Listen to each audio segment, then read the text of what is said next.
So if you follow us on Instagram, you will know that we moved just a few days ago, and basically I had a spare room, so I decided to put all my fish tanks in it. Now the cube is downstairs, but the rest of the tanks are up here. So first of all, I'll talk about what my kind of plans are for this room. So I've got a nano tank here, my little nano reef, which is doing great. We'll talk about that in a minute.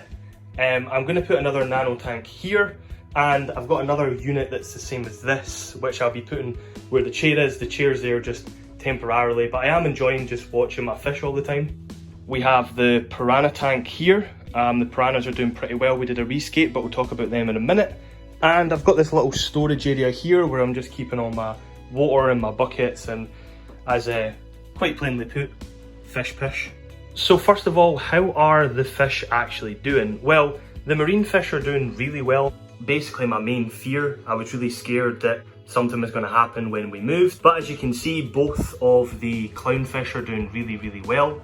A couple of the corals are kind of in the huff a little bit. The lights have only come on like 10-15 minutes ago, so they've just really started opening. And here we have my favourite guy, the blue-footed hermit crab, who looks like a troll doll with his shell covered in green hair algae, which I think is pretty funny. One of the things that I noticed with my marine tank is that my hammer is growing a little baby hammer here, which is pretty cool, so I'm quite happy with that.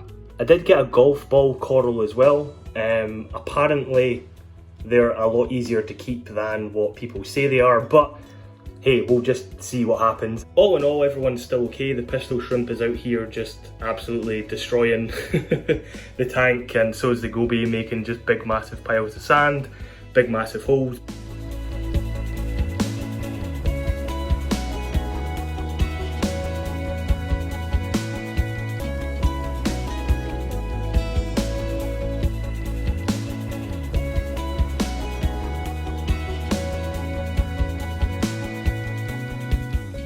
But at the end of the day, everyone survived, and I am pretty happy with how the tank is. Scape wise, what I did this time was I made the rocks a lot more flatter, so I actually had places to put corals, as it was a bit too tall, if you know what I mean. So when I was sticking corals on and stuff like that, sometimes the hermit crab was pushing them off and all this kind of nonsense. So I've made them flat, and I can just glue them flat on. It should be okay, because I can't put anything in the sand bed. As you can see, the goby and the pistol shrimp just mess everything up.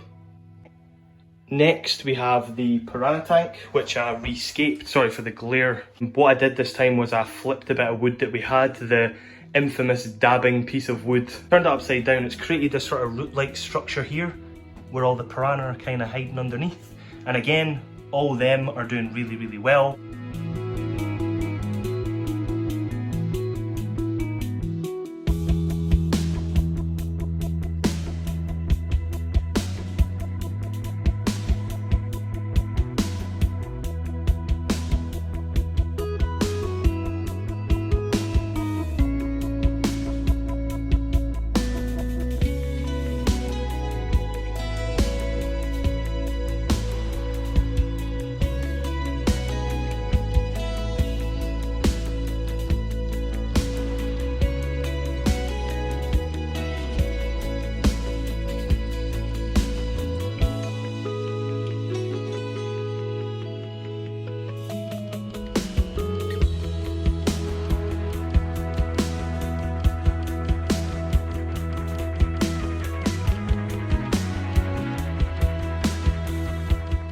Amazon swords, all the other plants are doing pretty well in this tank. So I've turned the filter off because it's actually quite loud. But in general, tank's doing quite well. One of the issues I had was basically we put like a soil underneath all the substrate. So when I moved it, obviously that soil was still kind of there, and it's kind of landed on some of the plants, but water changes will kind of get that off.